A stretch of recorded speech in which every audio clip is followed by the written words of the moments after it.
But first, breaking news, the National Guard could be one step closer to coming to New Orleans. So just bear with me as we do run here on live TV. The prosecutors are walking out of federal court. And so we are live on the expressway. We have exclusive access with the Gretna Police Department. This is incredible to see. I want to just take you straight down the expressway. Saints, 1, 2, 3, who that nation? We are live in the middle of this. I feel like I'm actually here with the Super Bowl right now. This is Grambling State University. We've got an exclusive with the band director. I can barely hear you. Your band is phenomenal. What does it mean to be right here in New Orleans for the Super Bowl? So we have a special guest here. This is Coco. You think it's okay to leave somebody in a field to die? I spent a good portion of my life trying to be a priest while I was being abused by priests. Do you feel you did everything you could for survivors?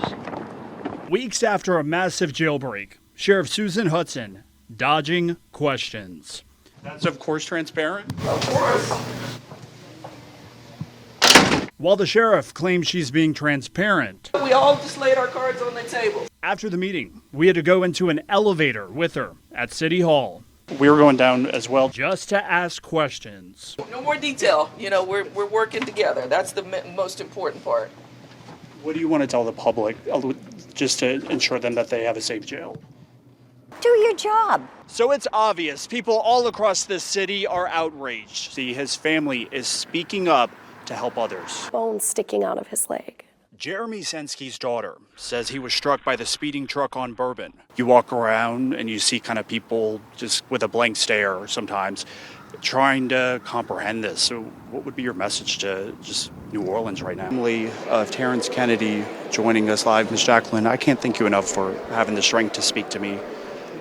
Tell me about what you have in your hand right now. This is a candle of my brother Terrence Kennedy. After sitting down for this interview with my parents. Most of this stuff's ruined. Hey, there's your christening outfit. I found something. We've been trying to find it for nearly 20 years. Mold, mildew throughout. Bathrooms. All the furniture's been turned upside down.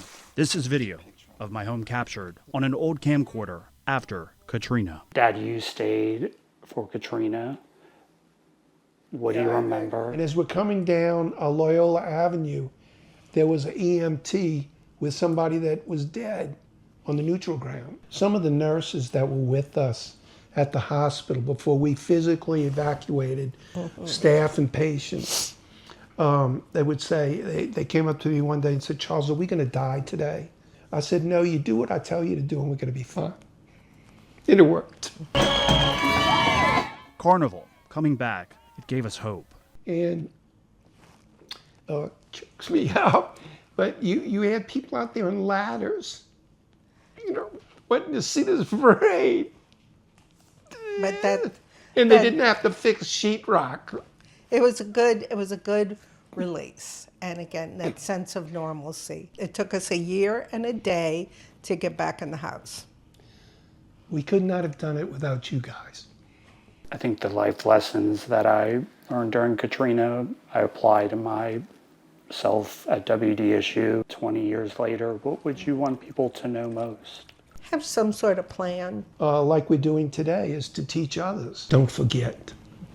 Yeah, don't forget.